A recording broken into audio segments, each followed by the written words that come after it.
LH 직원이 과천지구에서도 투기를 벌인 정황이 포착됐습니다.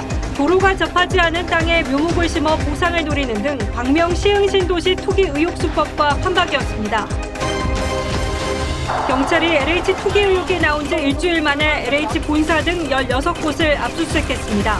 변창흠 장관은 현 상황을 일부 직원 일탈이라고 해 또 한 번 논란에 나왔는데 문재인 대통령은 투기는 투기대로 조사하되 부동산 공급 대책은 속도감 있게 추진하라고 지시했습니다.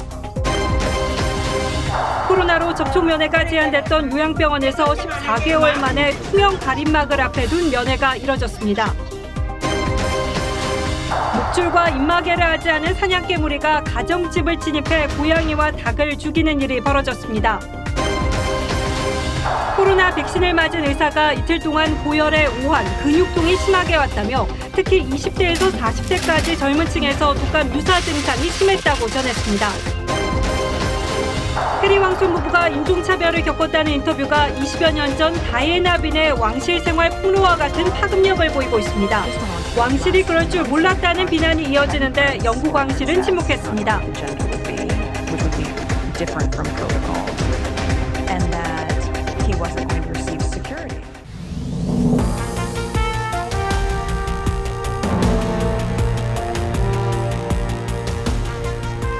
안녕하십니까. 뉴스9의 신동욱입니다. LH 투기 의혹의 범위가 너무 넓어서 대체 언제 어디서부터 잘못되기 시작했는지 짐작조차 하기 어렵습니다.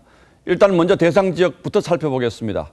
서울을 중심으로 광명, 시흥 등 3기 신도시 6곳과 택지 면적이 100만 제곱미터가 넘는 과천 지구, 안산 장상 지구가 있습니다.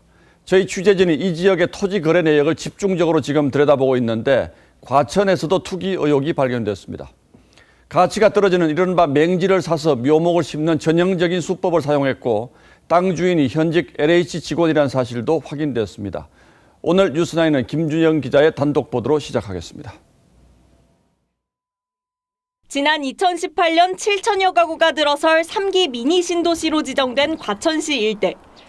LH 직원 A씨가 이 일대의 땅 1,122제곱미터를 매입한 것은 이 지역이 택지지구로 지정되기 1년여 전인 2017년 5월입니다. LH 직원인지를 묻는 취재진의 질문에 A씨는 황급히 전화를 끊었지만 여보세요, 죄송합니다. 말씀하십니까? 가족은 맞다고 했습니다. LH 직원 동생분이시잖아요. 그러시네. 해당 부지를 찾아가 봤습니다. 도로가 연결되지 않은 일명 맹지로 보상을 노린 듯 과실수가 빼곡히 심어져 있습니다. 이미 LH 직원들의 투기 의혹이 제기된 광명 시흥지구와 판박입니다. 버섯농 사용으로 추정되는 비닐하우스가 있지만 인적이 없고 문은 굳게 닫혀 있습니다. 안쪽을 들여다보니 삐쩍 마른 식물뿐입니다. 이거 장사 안 치죠. 그냥 사놓기만 하는 거 관리도 안 하고 그래요. 버섯 키운다고 재배한다고 그냥 모양만 갖춰놓고. 주민들은 허위 영농 신고가 접수돼 지자체가 조사한 적도 있다고 말했습니다. LH 측은 현재 조사 중인 사항이라 확인할 게 없다고 했고 합동조사단 고위 관계자도 개별 건에 대해선 알지 못한다고 했습니다. TV조선 김주영입니다. 그런가 하면 LH 직원들의 원정 땅 투기 정황도 확인됐습니다. 전주에 주소를 둔 직원들이 광명, 시흥 지역까지 원정을 와서 땅을 사들인 사실이 드러났습니다. LH 전북 지역 본부에서 함께 근무한 직원들로 파악이 됐는데 여러 명이 함께 땅을 샀다는 공통점이 있습니다.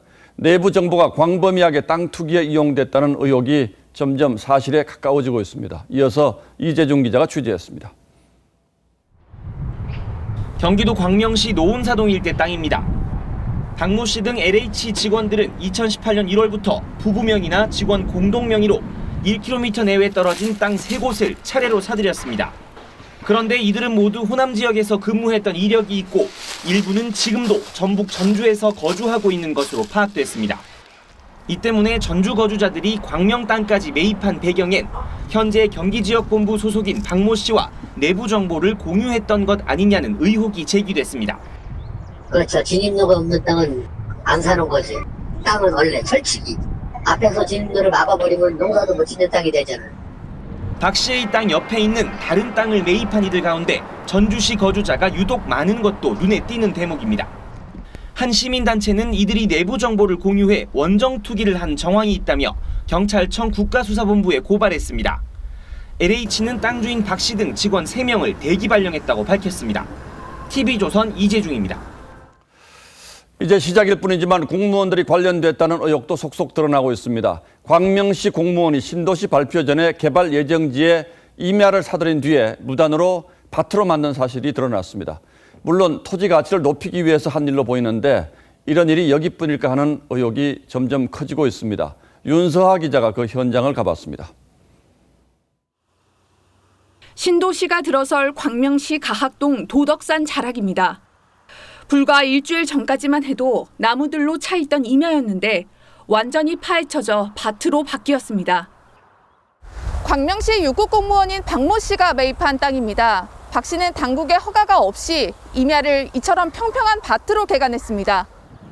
지난해 7월 땅을 사들였을 당시 박 씨는 광명시 주택과 소속 공무원이었습니다.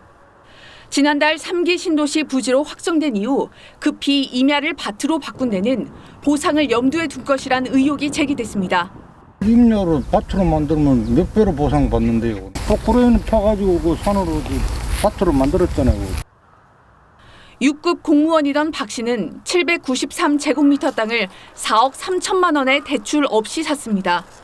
아내는 물론 20, 30대인 자녀 명의까지 동원해 지분을 쪼갠 것으로 드러났습니다. 광명시는 박 씨를 상대로 자체 감사에 착수했습니다. 저희가 절토한 걸로 해서 형질 변경으로 보고 있어요. 내부적으로 중재나 이런 게 있을 수는 있는 것 같아요. 광명시는 신도시 땅을 사들인 직원을 추가로 파악해 내일 공개할 예정입니다. TV조선 윤서아입니다. 예, 지금까지는 LH 한국토지주택공사 얘기였고요. 한국도로공사에서도 직원이 내부 정보를 이용해서 땅을 샀다가 파면된 사실이 확인됐습니다. 그런데 이 직원은 아직도 땅을 그대로 갖고 있고 주변에 고속도로가 완공되면 큰 차익을 볼 가능성이 크다고 합니다. 현실이 이런데 공무원이나 공공기관 직원들의 투기를 근절할 수 있을지 근본적인 의문이 가시지 않습니다. 회사는 잘려도 땅 수익은 평생 간다는 말이죠. 야당은 국토부 산하기관 직원 전수조사가 필요하다고 주장하고 있습니다. 이재림 기자입니다. 한국도로공사 직원 A씨는 땅값이 오를 곳을 잘 알고 있었습니다. 부인과 지인 명의로 2016년 전북 전주의 고속도로 나들목 예정지 인근 땅 1,800제곱미터를 총 1억 6,680만 원에 샀습니다. 새만금 전주간 고속도로 나들목 예정지에서 불과 1.5km 떨어진 곳으로 A씨는 비공개 자료인 설계 도면을 활용했습니다. A씨가 땅을 매입한 지 1년여 뒤인 2017년 8월 실시 설계가 끝났고 이듬해 도로가 착공됐습니다. A씨는 당시 지인 4명에게도 개발 도면을 유출한 사실이 뒤늦게 적발돼 2018년 파면됐습니다.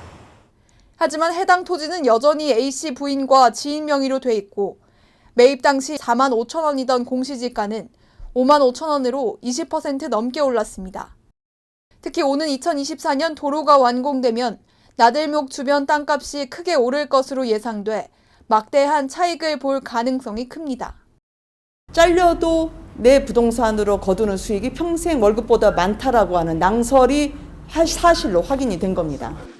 국민의힘은 개발 사업을 수행하는 국토부 산하기관 전체로 투기 조사를 확대할 것을 요구하고 있습니다. TV조선 이채리입니다. 민변을 비롯한 시민단체들이 LH 투기 의혹을 제기한 지 이제 불과 일주일이 지났을 뿐입니다. 하지만 지금까지 저희가 취재로 확인해서 전해드린 의혹만 해도 이렇게 엄청납니다. 하지만 경찰은 오늘에서야 LH 본사 등을 압수수색해서 강제 수사에 돌입했습니다. 투기 의혹을 받고 있는 LH 직원 13명을 피의자로 전환하고 출국 금지 조치도 내리긴 했습니다만 과연 이 속도로 어디까지 밝혀낼 수 있을지 의문입니다. 구자영 기자가 취재했습니다. 3기 신도시 개발 사업을 맡고 있는 LH 광명시흥 사업본부입니다. 경찰관들이 압수물을 담은 박스를 들고 나옵니다. 어떤 자료를 확보하셨습니까?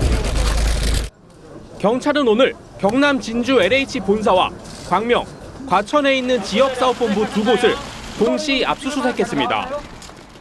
경찰은 또 투기 의혹이 제기된 직원 13명을 피의자 신분으로 전환하고 이들이 사는 집도 압수수색 대상에 포함시켰습니다. 경찰은 부패방지법 위반 혐의를 받는 LH 직원 13명에 대해 출국 금지 조치했습니다. 부패방지법에서는 공무원이 업무로 알게 된 비밀로 재산상의 이익을 얻으면 7년 이하의 징역형은 물론 이익도 몰수할 수 있도록 규정하고 있습니다. 경찰은 오늘 확보한 증거물을 토대로 투기 의혹이 제기된 LH 직원들이 내부 정보를 이용해 토지를 매입했는지 여부를 밝히는데 수사력을 집중할 방침입니다. LH 투기 의혹을 조사하고 있는 정부 합동조사단은 투기가 의심되는 직원 10여 명을 추가로 확인한 것으로 알려졌습니다. 합동조사단은 오늘 11일 1차 조사 결과를 발표할 예정입니다. TV조선 구자영입니다.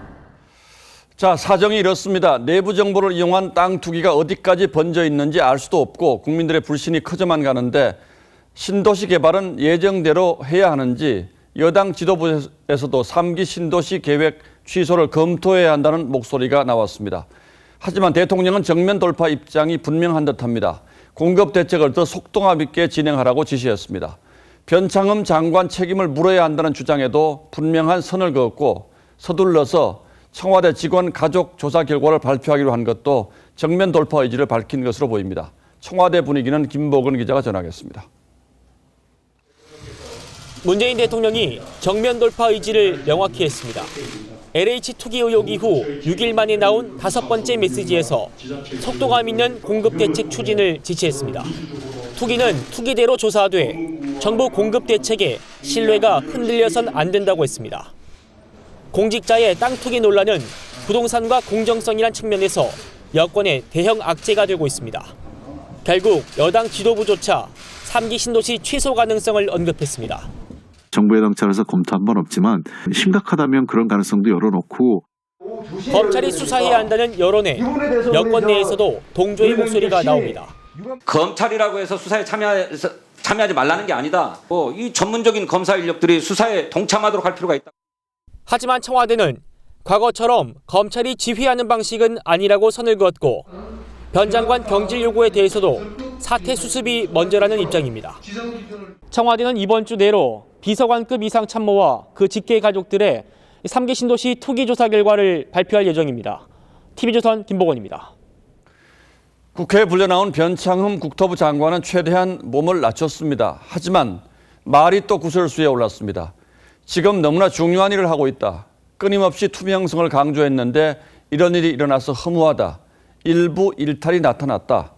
요약하자면 나는 잘못한 게 없는데 일부 직원들의 잘못으로 일이 커졌고 자신이 이 일을 수습해야 하니 물러날 생각은 없다는 뜻이 될 겁니다. 보도에 홍현주 기자입니다. 민주당 박수현 홍보소통위원장이 변창흠 국토부 장관의 사퇴를 요구했습니다. 오늘 내일은 아니라도 조만간에 사퇴해야 된다고 생각합니다. 국회 국토위에서도 사퇴 요구가 빗발쳤습니다. 어떤 책임이 있으면 물러나겠습니까? 어떤 책임이 있으면 사퇴 의사를 표명하겠습니까? 그러니까 국민들 당장 사퇴하라 이겁니다. 저도 같은 생각이에요. 어떻게 하실 거예요? 변 장관은 개발 정보를 알고 땅을 산 건 아닌 것 같다고 했던 발언은 사과하면서도 마치 두둔한 것처럼 비춰지게 된 것은 전적으로 제 불찰이라고 생각합니다. 사퇴 요구는 거부했습니다. 너무 중요한 역할들을 지금 하고 있습니다. 변 장관은 또 1차 조사 결과가 나오기도 전에 이번 사태를 일부의 일탈로 규정해 야당의 반발을 샀습니다. 노력을 했는데 결과적으로 또 일부의 일탈이 나타났습니다만 도대체 지난 4년간 뭐 하고 있었어요? 지금 이런 말을 할 단계입니까? 부끄럽지 않아요? 한편 민주당 양이원영 의원의 모친이 지난 2019년 3기 신도시 예정지인 광명 가학동 인근 땅을 매입했던 것으로 드러나자 양이 의원은 모친의 임야 소유 사실을 알지 못했다며 해당 임야를 처분하겠다고 해명했습니다. TV조선 홍현주입니다. LH가 퇴직한 직원들에게 노골적으로 일감 밀어주기를 한 정황도 드러났습니다. 한 직원은 거액을 받고 특정 업체에 수의계약을 몰아줬다 적발돼 파면되기도 했고 LH가 수의계약한 업체 상당수가 LH 퇴직자를 주요 임원으로 모셔간 사실도 드러났습니다. 임유진 기자가 보도합니다. 지난 2018년 LH 본부장 출신이 대표로 앉은 한 건축사무소. 설립 2달 만에 LH로부터 17억 원어치 설계 용역 계약을 따냈습니다. 이듬해엔 18억 원어치, 지난해엔 65억 원 규모의 계약을 잇따라 체결했습니다. 2천만 원을 초과하는 계약의 경우엔 공개 입찰을 해야 하지만 이 업체만 기술을 갖고 있다는 이유로 수의 계약을 맺었습니다. 관련 법규 및 내부 지침에 의거 외부인이 참석하는 LH 심사위원회 운영으로 특정 업체 선정이 불가능하며 국민의힘 송원석 의원실에 따르면 지난해 LH에서 수의 계약을 따낸 건축사무소 상위 20곳 가운데 LH 출신이 주요 임원으로 있는 곳은 11곳에 달합니다. 업계에선 공기업의 경우 고위 임원을 제외하고는 관련 기업 취업 제한도 없어 노골적인 전관 예우가 가능하다고 지적합니다. 전직에 계시던 분들이 나와서 사업을 하면 결국은 손이 안으로 굽는다고 도와주게 돼 있거든요. 늘상 일어나고 있는 현실인데 LH의 한 직원은 6년간 특정 업체에 13억 원어치의 일감을 몰아주고 2억 원을 받았다가 감사원에 적발돼 어제 파면됐습니다. 땅 투기에 이어 노골적인 일감 몰아주기까지 LH를 둘러싼 비리 의혹들이 잇따라 터져나오고 있습니다. TV조선 임유진입니다. 정부는 10만 명에 달하는 LH와 국토부, 지방공기업 등의 직원 가족들을 전수조사해서 투기 여부를 확인하겠다는 계획입니다. 하지만 이런 속도와 방법으로 가능한 얘기인지 상식적으로도 의문이 있죠. 지금부터 그 의문들을 하나하나 따져보겠습니다. 자, 윤슬기 기자. 네. 일단 이 10만 명 안에는 문제 소지가 있는 투기 대상자들이 다 포함되긴 합니까? 이 조사 대상은 직원을 중심으로 배우자와 직계 좀비속인데요. 본인과 배우자, 부모와 자녀 등이 다 조사 대상이 된다는 뜻입니다. 예. 그런데 조사 대상에서 빠진 가족들이 있죠. 보시다시피 직계 좀비속이 아닌 직원의 형제자매, 그리고 이 직원의 장인, 장모, 처남 등입니다. 다시 말해서 이 형제자매와 배우자의 친인척이 투기에 가담했다면 적발이 불가능합니다. 자, 그러니까 일단 이 수평적으로 보이는 이 가족들에게서 구멍이 하나 나긴 났군요. 그렇습니다. 자, 이건 그렇다 치고 이 10만 명은 다 조사가 가능하긴 합니까? 이 조사는 10만 명의 이름과 주민번호를 부동산 거래관리 시스템에 조회하는 방식으로 이뤄지는데요. 당사자가 개인정보 이용에 동의해야지만 조회가 가능합니다.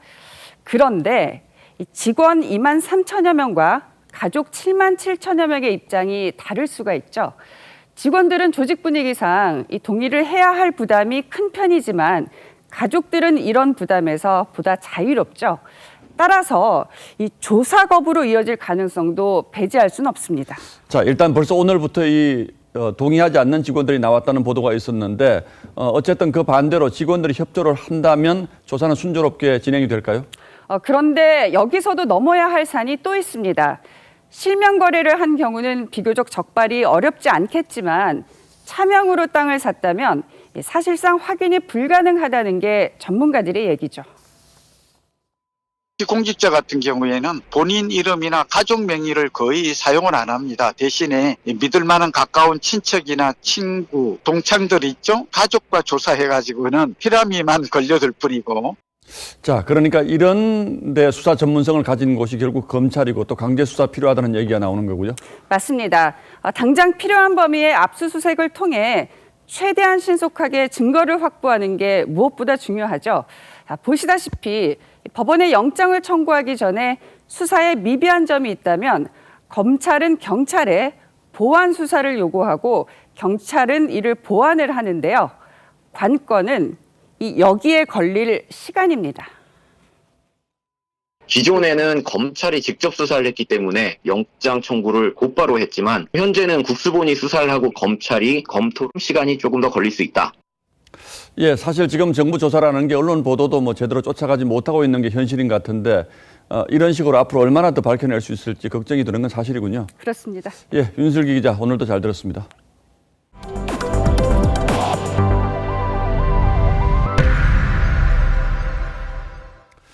다음 대선이 오늘로 정확히 1년 앞으로 다가왔습니다. 그동안 여권 주자들이 이끌어왔던 대선 판세는 윤석열 전 총장의 가세로 예측 불허의 상황으로 전개될 가능성이 높아졌습니다.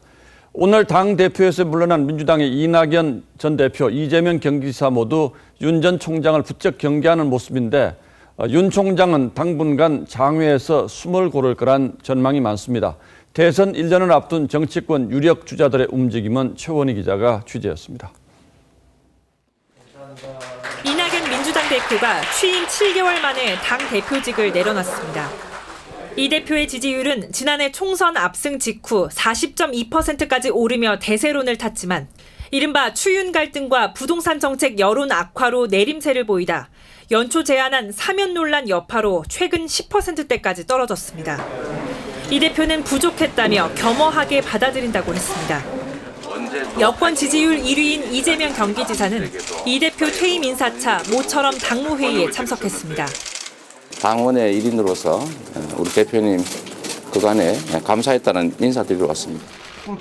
불과 한 달 전만 해도 이 대표가 이 지사의 기본소득에 대해 알래스카 빼고 하는 곳이 없다고 비판하자 이 지사는 4대적 열패의식을 버려야 한다고 반격하며 정면 충돌했었습니다. 하지만 지난주 사퇴한 윤석열 전 검찰총장의 지지율이 급등하면서 두 사람의 경계 대상도 바뀌었습니다. 국민의 마음은 늘 움직이는 것이지요. 네. 지지율이라고 하는 게 바람 같은 것이어서 언제 또 갈지 모르는 것이 아니겠습니까?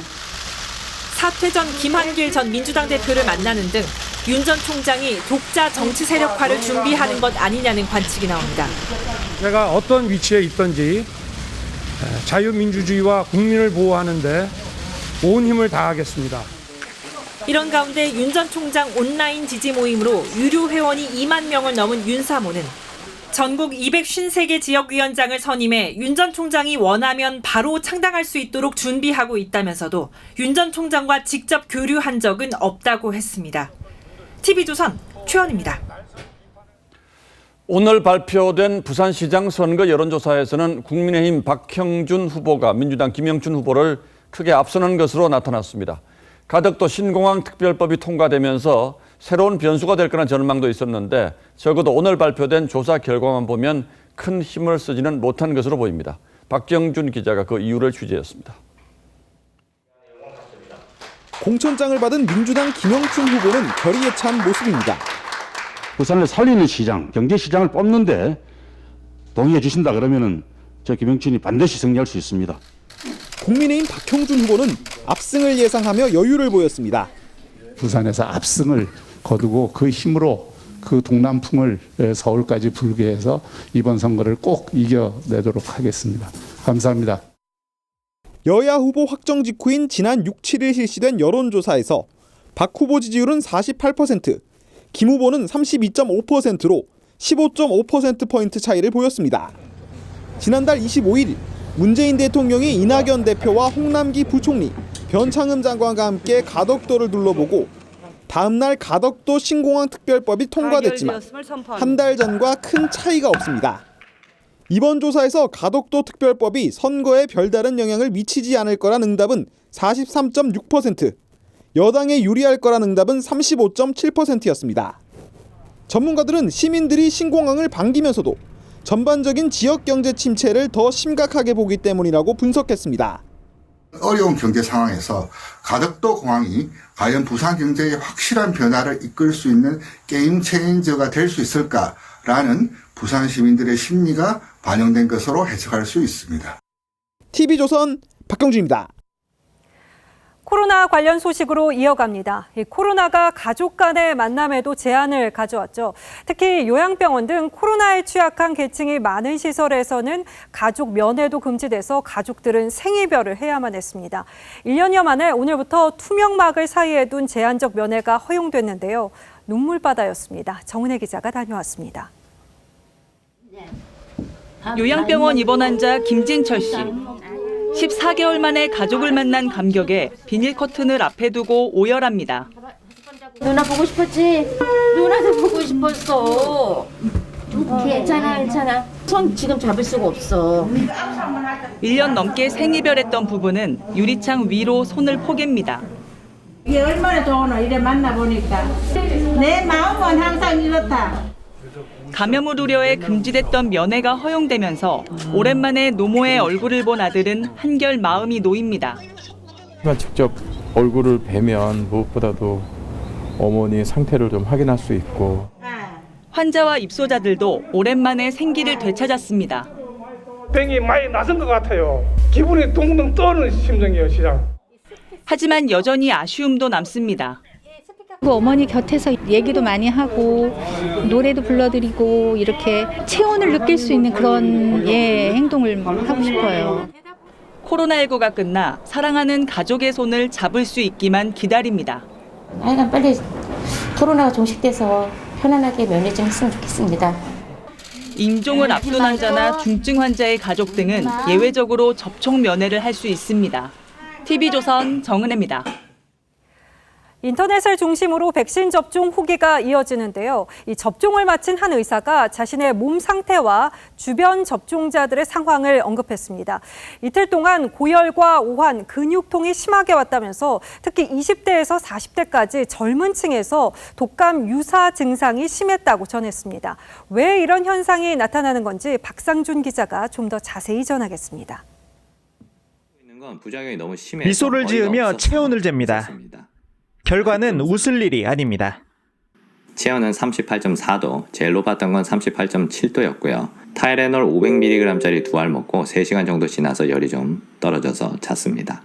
재활의학과 전문의 김경렬 씨가 지난 4일 아스트라제네카 백신을 맞은 뒤 이틀 동안 발열과 오한, 근육통을 겪었다며 올린 영상입니다.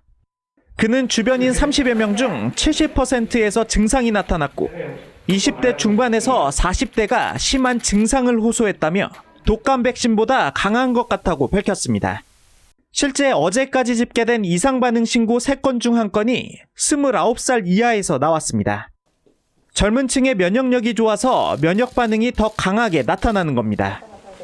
백신 1차 접종은 우선 접종 대상자의 절반가량인 38만 명을 넘었고 이상 반응 신고는 4,851건, 사망 신고는 13건으로 늘었습니다. 우리나라에서는 2차 예방접종이 완료된 사례는 없습니다. 그래서 아직까지는 마스크 착용에 대해서 예외를 검토하지 않고 있고 방역당국은 이달 말 요양병원과 요양시설부터 65살 이상 고령층 접종을 시작할 것으로 보입니다. 질병관리청은 내일 예방접종 전문위원회를 열고 고령층 접종을 결정합니다. TV조선 박상준입니다. 국내 코로나 신규 확진자가 다시 400명대로 올라섰습니다. 이렇게 3,400명대를 오가는 상황이 2달여 이어지고 있는 건 전국 곳곳에서 집단 감염이 잡히지 않고 있기 때문이죠. 외국인 근로자 관련 시설에 이어서 이번에는 사설 운동클럽이 방역 사각지대라는 우려가 나옵니다. 조덕경 기자입니다. 서울 강동구의 한 고등학교에서 도보로 10분 거리의 빌라. 이 학교 학생들로 구성된 사설 축구 클럽의 합숙소로 소속 학생 등 16명이 확진됐습니다. 방역당국은 코치 4명과 학생 27명이 층당 109제곱미터, 약 30평 정도 넓이의 2층과 3층에서 합숙 생활을 하다 집단 감염된 것으로 보고 있습니다.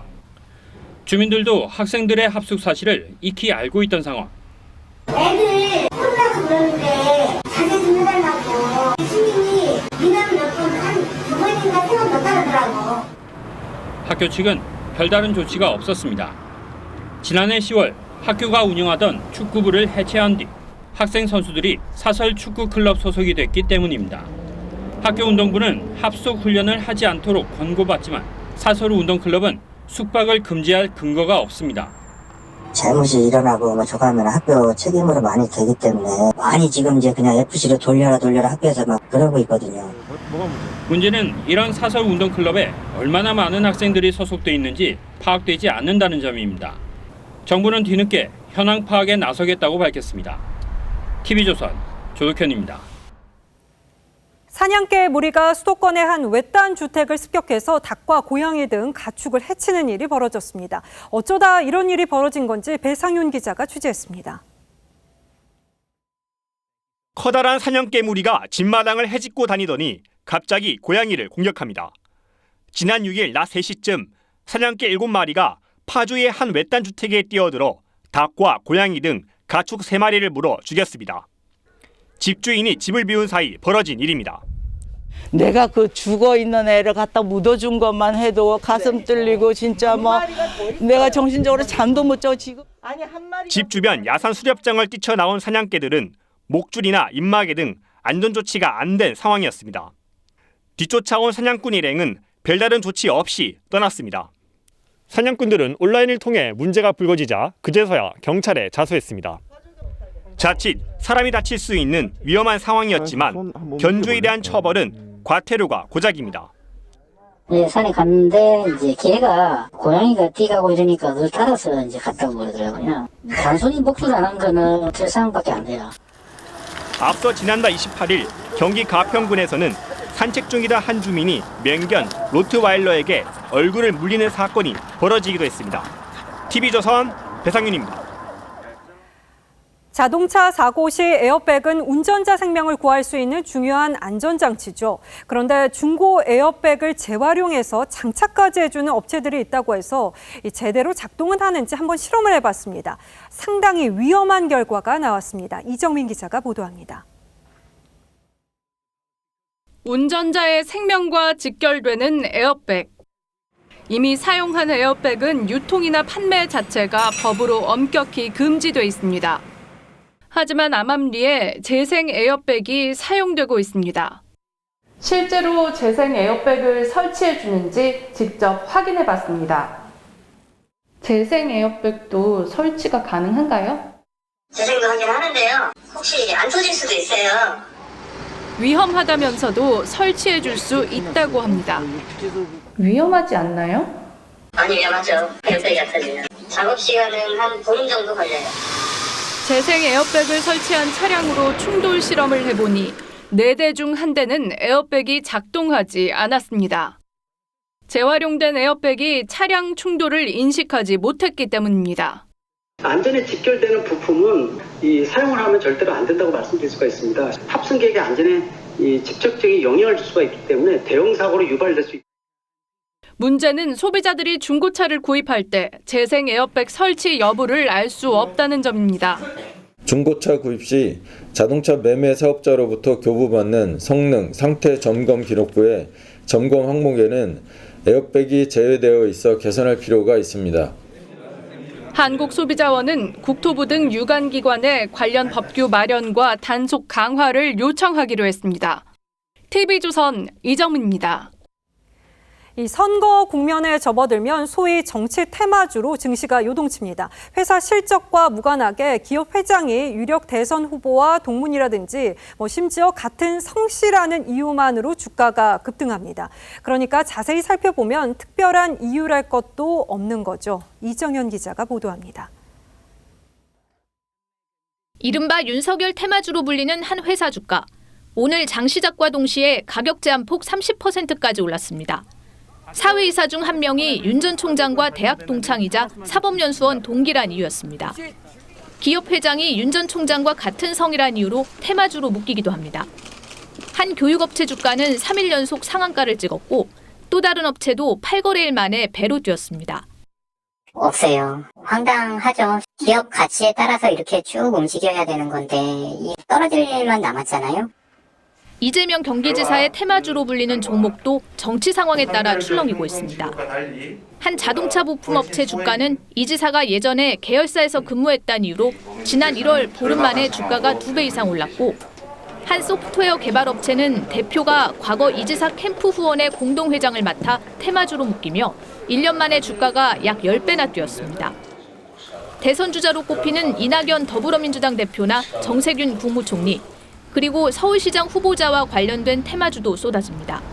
모두 실적과는 무관한 묻지마 투자입니다. 일부 세력이 그거를 이용해서 단기에 어떤 주가 조작을 꾀할 가능성도 있죠. 선의의 개인 투자자들이 손실을 보게 될 가능성도. 전문가들은 정치 테마주의 경우 예상치 못한 정무적 변수에 따라 주가가 급등락할 수 있다며 각별한 주의를 당부했습니다. TV조선 이정현입니다. 4차 지원금 대상이 아직 정확하게 정해지지 않은 상황인데 이 지원금을 미끼로 저금리로 대출을 해주겠다는 보이스피싱은 이미 판을 치고 있습니다. 금감원 직원도 이 문자를 받을 지경인데요. 여기서 그치지 않습니다. 개인정보를 빼내가는 가짜 앱은 또 얼마나 정교한지 모릅니다. 이태영 기자가 비교해봤습니다. 서울에 사는 60대 주부 박모 씨는 4차 지원금 대출 대상이라는 은행 문자를 받았습니다. 높은 한도와 저금리라는 말에 혹해 전화를 하자 시중은행을 사칭합니다. 네, 안녕하세요. 은행입니다. 대출을 원한다고 하자 신청서를 작성하라며 파일을 보내줬습니다. 내출 9월에 은행이니까 믿었죠. 또 싸게 해준다고 그러고 뭐 조건도 그렇게 까다롭지 않으니까 믿고서 다 했는데 큰일 날 뻔했어요. 이쪽 휴대전화가 가짜 앱, 이쪽 휴대전화가 진짜 은행 앱입니다. 색깔부터 메뉴 구성이 비슷해 혼동하기 쉽습니다. 이들은 대출 신청서라며 주민등록번호, 소득, 직장 등에 대한 개인정보를 요구한 뒤 비대면을 핑계로 원격 조종 앱을 깔라고 해 피해자 계좌에 접근해 자금을 빼돌립니다. 금감원은 4차 지원금을 빙자한 보이스피싱이 급증하고 있다며 소비자 경보를 발령했습니다. 저도 사실 그 문자 받아가지고 주변에도 많이 받더라고. 그런 워낙 이제 그런 이슈가 되다 보니까. 은행이 대출 권유 문자를 먼저 보내는 경우는 없으며 혹시라도 피싱 피해를 입을 경우 콜센터에 전화해 계좌 지급부터 정지하라는 게 금감원의 설명입니다. TV조선 이태영입니다. 영국 왕실과 결별한 해리 왕손 부부가 인종차별을 겪었다는 인터뷰는 마치 20여 년 전에 다이애나 빈의 왕실 생활 폭로와 같은 파급력을 보이고 있습니다. 왕실이 그럴 줄 몰랐다는 비난이 이어지는데 영국 왕실은 침묵했습니다. 불화와 추문이 끊이지 않는 영국 왕실에 오늘의 포커스를 맞췄습니다. 영국 해리 왕손 부부가 털어놓은 충격적인 주장. And also concerns and conversations about how dark his skin might be when he's born. What? 왕실에서 인종차별을 겪었고 정신적 고통에도 도움을 받지 못했다는 거였죠. I just didn't want to be alive anymore. 미국에서 1,700만 명 넘는 시청자가 인터뷰를 지켜봤고 큰 파장을 몰고 왔습니다. 흑인사회 정신적 지주인 고 마틴 루터킹 목사에 따른 영국 왕실의 인종차별이 존재하고 상처받은 사람에게 아직도 아픔을 주고 있다는 걸 알게 됐다며 비판에 나섰고 흑인 테니스 스타 세레나 윌리엄스도 마크를 공개 지지했죠. 이날 마크의 모습은 비운의 고 다이애나 왕세자빈을 떠올리게 했다는 반응이 많았습니다. I guess there's like a lot of obvious parallels to be drawn between Meghan Markle's situation and Princess Diana's. I know that. 실제로 다이애나가 찾던 팔찌를 차고 나왔고 눈매를 강조한 화장 역시 1995년 다이애나의 인터뷰 모습과 비슷하다며 의도된 것이라는 분석이 나왔죠. 다이애나는 인터뷰에서 결혼을 셋이서 해서 좀 복잡했다며 남편 찰스 왕세자의 외도로 인해 불행했던 생활을 폭로했었죠.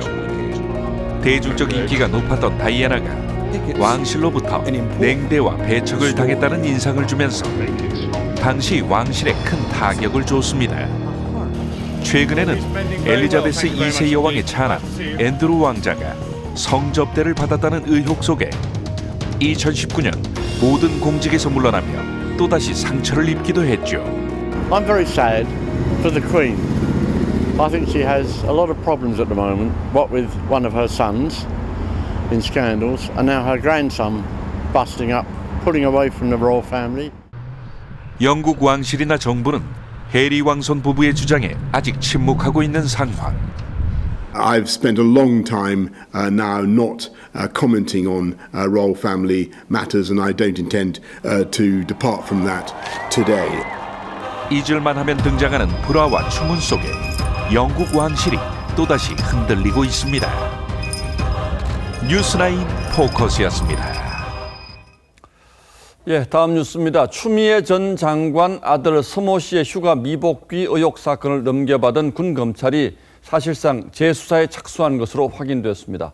당시 서 씨의 상관인 김모 대위가 서 씨 병가 승인 과정에 관여한 적이 없다, 즉 자신은 병가 연장을 승인한 적이 없다는 취지의 진술을 했기 때문입니다.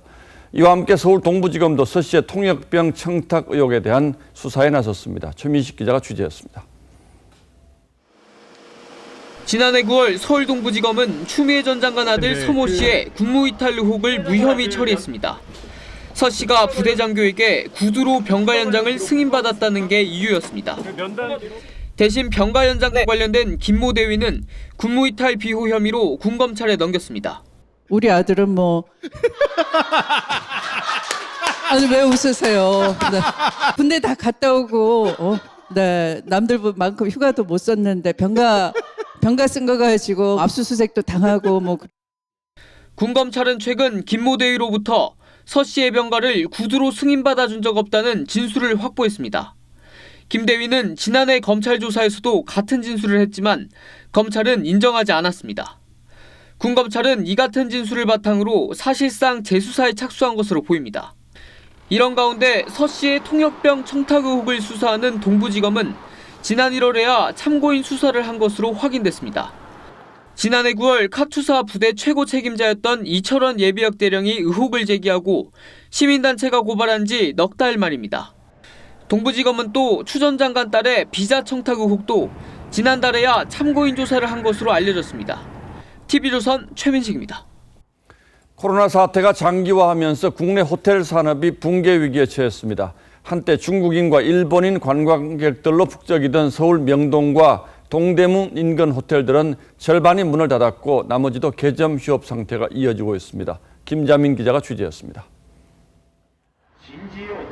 명동역 바로 옆 노른자 땅에 위치한 4성급 호텔입니다. 만남의 장소로 북적이던 이곳은 1년 가까이 임시 휴업 딱지가 붙어 있습니다.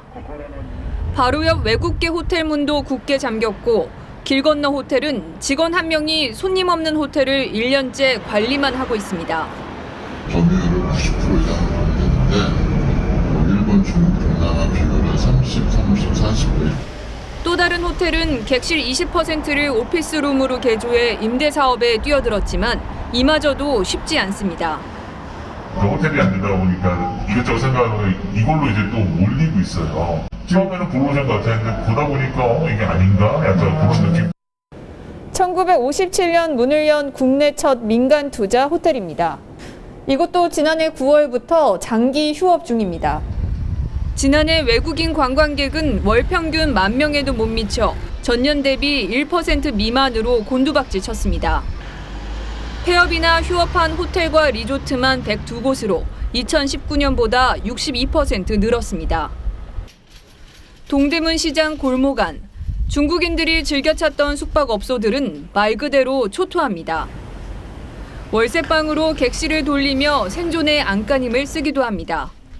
평상시 같으면 1박에 한 7만 원 정도 했는데 이거를 월로 묶고 하루에 한 2만 원 거의. 코로나 직격탄을 맞은 호텔 업계가 시린 봄을 맞고 있습니다. TV조선 김자민입니다. 김환기, 김창렬, 박래연 등 한국 현대미술 거장 5인의 작품이 한자리에 모였습니다. 우리 근현대 미술의 근간을 재조명할 뜻깊은 전시회를 최은정 기자가 소개합니다. 잔치를 벌이는 여인들. 1950년대의 풍경이 현대적으로 표현됐습니다. 동양화의 대가 운보 김기창의 아내이자 4 자녀의 엄마로 살면서도 미술 작업을 포기하지 않았던 박래연 작가. 주변에서 쉽게 구할 수 있는 실과 그다음에 하수구, 뚜껑, 맨홀을 갖고 작업을 하신 작품인데요. 남편의 그늘에 가려 결혼 후 개인전 한 번 못 열었지만 시대를 앞서갔던 감각적인 작품들로 새롭게 조명받고 있습니다. 에서 보지 못했던 작품들이 되게 많이 나와 있어서 놀랐고 특히 말기에 있었던 판화 작품들 많이 볼 수 있어서 좋았습니다. 기하학적인 면과 강렬한 색으로 표현한 백두산 천지. 한국 모더니즘을 이끈 유영국의 비공개 작품도 선보였습니다. 한국 미술 작품의 최고가를 경신하고 있는 김환기의 회화와 드로잉. 지난해 고인이 된 물방울 작가 김창렬의 최전성기 시절인 70년대 작품과 추상화의 거장 이우환까지.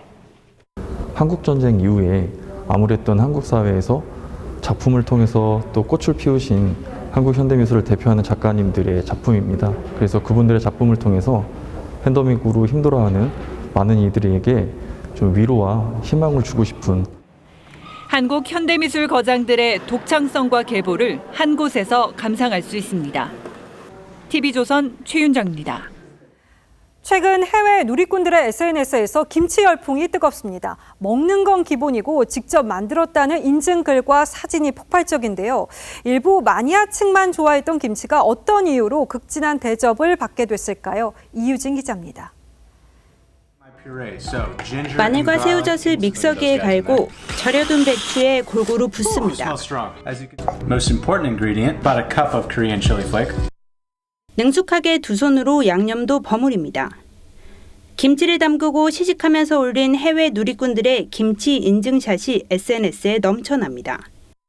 You can add fish sauce. I think traditional recipes also use this type of Korean pear as well for a bit of sweetness. 지난해 프랑스와 미국에서 발효시킨 배추가 코로나 예방에 효과가 있다는 주장이 나오면서 김치 관련 아이템이 뜨고 있습니다. 영국에선 BBC 등 주요 매체가 김치 만드는 법을 소개했고 인기 폭발의 트렌드 음식으로 꼽았습니다. 한 매체는 코로나 봉쇄령 이후 영국에서 8개월 동안 김치 판매량이 미사일 같은 속도로 증가했다고 보도했습니다. 코로나에서 완치된 영화배우 귀네스 펠트로는 김치를 먹으며 코로나를 극복했다고 전했습니다. 펠트로는 김치 예찬론자입니다. The kimchi, which is like a spicy Korean cabbage that I love. 최고의 발효 음식 김치의 효능은 중남미까지 소개돼 멕시코와 아르헨티나 언론들은 김치는 영혼을 달래는 음식이라고 극찬했습니다.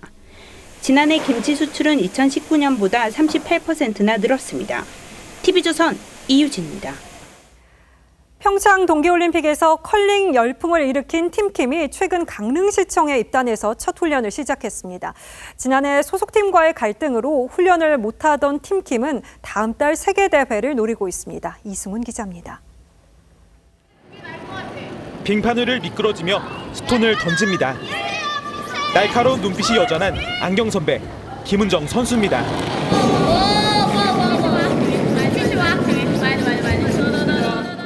정확한 방향과 속도로 상대팀 스톤을 밀어내고 유리한 자리를 차지합니다. 3년 전 평창 동계올림픽에서 컬링 열풍의 주인공 팀킴이 훈련을 재개했습니다. 지난해 11월 3년 만에 다시 국가대표에 선발됐지만 팀킴은 지난 2달여 동안 소속팀을 찾지 못해 제대로 된 훈련조차 하지 못했습니다.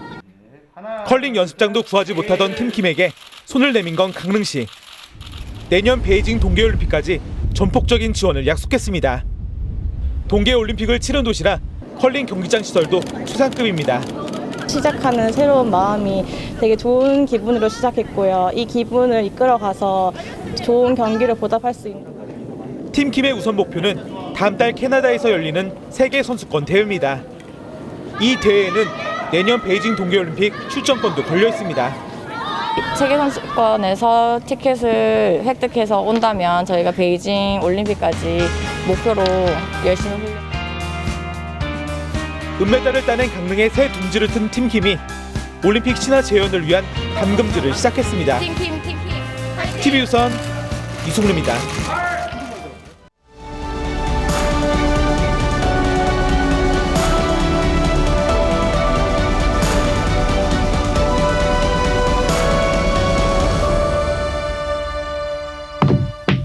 제비 몰러 나간다. 제비 후리러 나간다. 박동진 명창입니다. 30년 전 호령하듯 힘차게 내지른 흥보가 한 대목 먼저 들어보고 있습니다. 고음과 저음을 단숨에 오가는 이 판소리의 선율은 200년 전 명창 권삼덕이 개척한 덜렁제라는 겁니다. 하지만 양반집 아들이었던 권삼덕은 소리꾼의 삶에 목숨까지 걸어야 했습니다. 광대처럼 소리를 하고 다니는 그를 아버지가 멍석으로 말아 죽이려 했던 겁니다. 집안 어른들이 보는 앞에서 멍석마리를 당하려는 순간 그가 간청했습니다.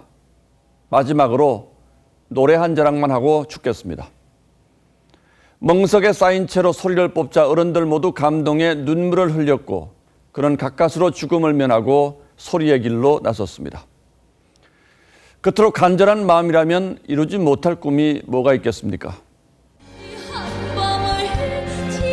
미스트롯 2번째 시즌 준결승 무대에서 양지연 씨가 입술을 달싹입니다. 그가 소리 없이 부른 이름은 하나님이었습니다. 그런 간절함으로 두 아이의 엄마는 오랫동안 묻어두었던 노래의 꿈을 되살렸습니다. 중도 하차한 경연자 대신 뒤늦게 합류했다가 드라마보다 극적인 우승을 일궈냈죠.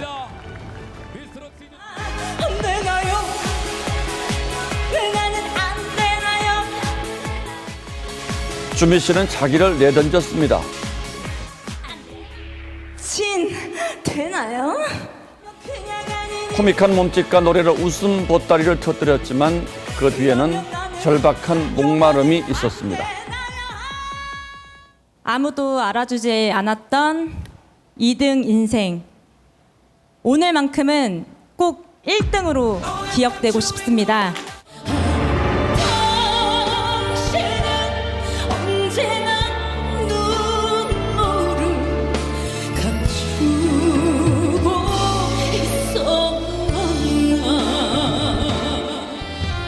별사랑이라는 예명이 말해주듯 고단한 행사를 전전해온 윤정희 씨는 비로소 불러보고 싶었던 노래를 불렀습니다.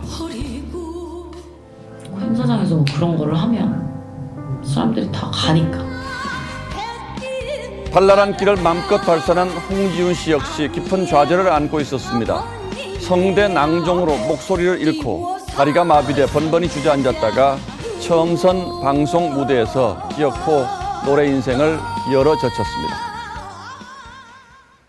121명 모두가 별이었습니다. 노래 경연을 넘어서 하나하나 별처럼 빛나는 인간 다큐멘터리였습니다. 그중에 국악 소리꾼이 유난히 많았으면 또 무엇을 의미할까요?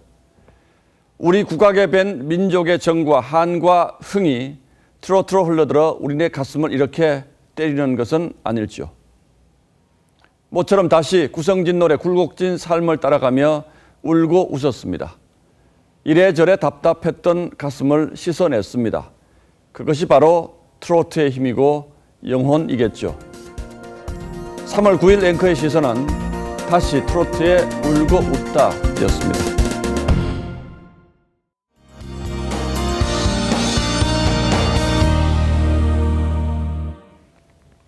내일 낮 동안에는 오늘보다 더 포근하겠는데요. 다만 그만큼 일교차는 더 커지겠습니다.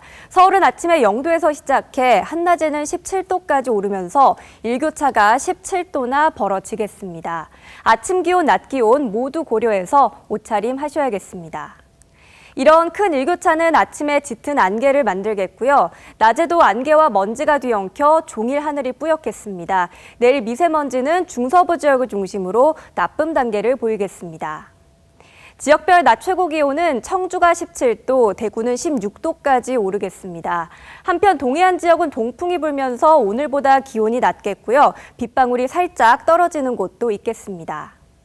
목요일 저녁에는 제주도부터 비가 시작돼 금요일에는 충청 이남 지역으로 확대되겠습니다.